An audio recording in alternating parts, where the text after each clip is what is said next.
integral to religion, or exceptional and an offense to religion, or both, or all three?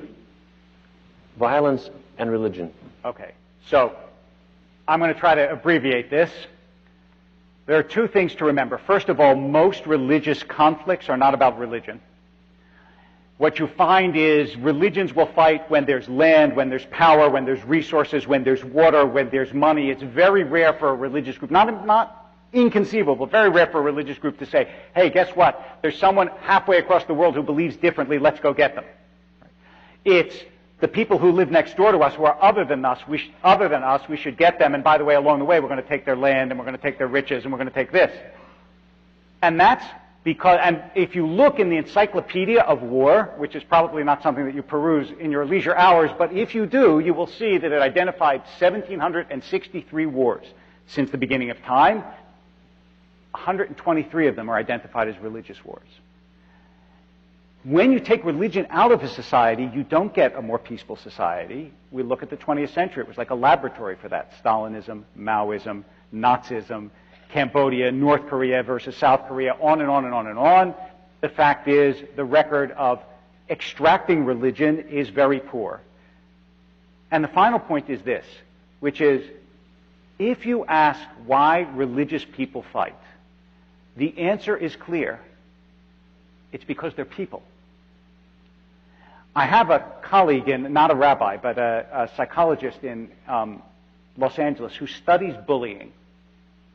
Do you know at what age bullying is most prominent? Think to yourself what age, and then I'll tell you the answer by far. The answer is preschool. Because we're not born all sweetness and light. It's why it's so much hard work to get a kid to be good. Right? Parents don't have to say to their child, why don't you share a little bit less?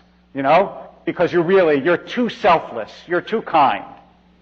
Instead, it's very hard work to get people to do well. What religions are known for is their attempt to make something straight of the crooked nature of human beings. And they fail again and again and again, exactly as you would expect if you know human nature. But that doesn't mean that the attempt to do it makes people worse. Quite the opposite, at least according to the evidence of history. Well, violence, there's no mystery about violence. I mean, violence arises because we are primates, imperfectly evolved. Our prefrontal lobes are too small, our adrenaline glands are too big. There are various other deformities of this kind. Sexual organs designed by a committee, all the rest of it. And we're greedy, and we're back to polytheism. We're greedy and fearful, and covetous of other people's and also surprisingly, it's probably our biggest defect. Given that the reason we're so successful is there's almost no genetic difference between us. If we were dogs, we'd all be the same. Breed, there's fantastically little variation. But we're incredibly prone to tribalism and ethnic and racial, what Freud calls the narcissism of small differences. So, of course, if a tribe, let's say, that's calling itself the Children of Israel, for the sake of argument, decides that it should kill all the other tribes that get in its way, take their women as slaves, butcher their men, take their land, take their cattle, and so battle in this way across to Canaan and take everyone else's land and burn down there. That's going to happen whether there's a God or not, or whether there's religion or not, but it'll happen very much more intensely if they believe they have a mandate from heaven to do so. It's a terrific force multiplier. I think there would have been a quarrel between the Hutu and the Tutsi of Rwanda, say, once Belgian colonialism had established that there were these two different character groups, types, that is, the tribes.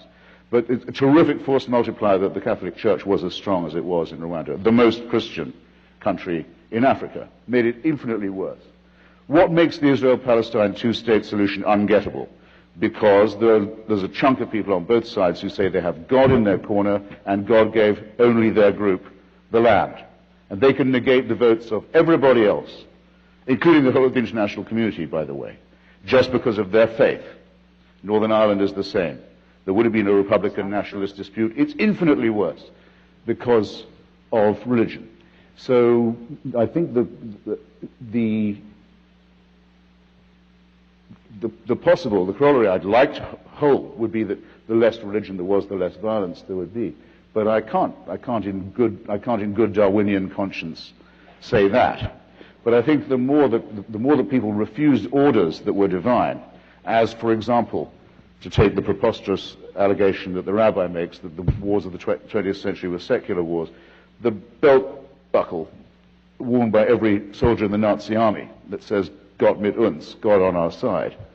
I don't think that was a help to you. Things were bad enough as they were. On page 70, I think it is, of Mein Kampf, Hitler says that in taking on the filthy virus of Judaism, I know I'm doing the work of the Lord, and I'm summoned by the Lord to do this work. A book, one of the very few books the Vatican didn't ban in that period, by the way. I don't think that was a help either.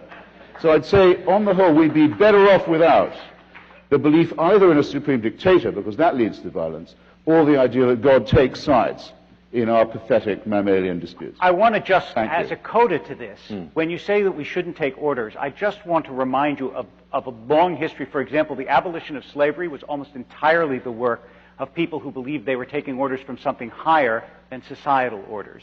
Wilberforce in England, here, Beecher and John Brown and so on, they believed they were doing God's work by abolishing slavery. And it's interesting that the abolition of slavery was a Christian movement, but the idea is it's not an issue of who you take orders from. It's an issue of the orders you take. That's the issue. And it comes down in part to what kind of religion you practice, not whether you practice religion. Comrades, I'm sorry. Comrades, what kind of orders you take. Brothers That's what it comes down to. Brothers and sisters. That's better. Comrades. Right. I suppose it is somewhat to the credit of some Christians that in the waning decades of thousands of years of slavery that were biblically mandated, some of them belatedly joined things like the American Anti-Slavery Society, stars of which were Thomas Paine, Benjamin Franklin, non-believers, right? Whereas to the last day of the Confederacy, the flag of the Confederacy said Deo Vindice, God on our side. And every justification for that slavery came from the Bible, where indeed it's not hard to find. We're going to take questions from the audience in about 1 minute. There are microphones. If you have questions, make your way, and we will take them very shortly. As we begin to do that, may I ask, Christopher Hitchens, you've debated Rabbi David Wolpe on this subject. You've debated the Reverend Al Sharpton. Yes. What's the difference between these debates? Well, the Reverend Al Sharpton is another case of the damage done to society by religion, because once it was agreed by the rest of America that black people are best led by preachers, and once it was agreed to write out of the civil rights record the heroic black secularists like Bayard Rustin and the great black union leader Philip Randolph, who actually organized with the help of the United Automobile Workers the March on Washington. Once all that had been forgotten, and we decided, black people, they really love their preachers, then once Dr. King has gone, it's one succession of junk demagogues after another, all of them given the mantle because they're in holy orders. There's no fraudulence you can't get away with in this country if you can get the word reverend put in front of your name.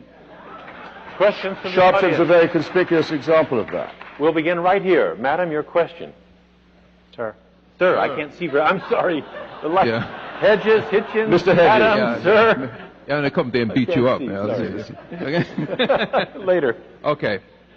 It seems to me that most religions deal with operational aspects of life, such as human capital development, that is the accumulation of literacy and technology, economic development, mental and physical well-being, and public service, which deals with charity and those kinds of things. These are the work of religion, you're saying? Yes, that they profess this, yes. And that all faiths profess these things, and since they do, it seems to me that it's not so much their profession that causes the negative externalities between people who profess these things, but it's the labels that they take hold, such as I think Mr. Hitchens alluded to the fact that people say things about their faith that they actually don't practice or believe. And so I'm saying that should we just abandon these labels and stop calling ourselves Jews, Christians, or Muslims, or whatever, and deal with the operational facts of life, which deal with, again, human capital, literacy, economic development, mental and physical well-being, and public service and charity, helping others, without the labels. Rabbi? If I understand your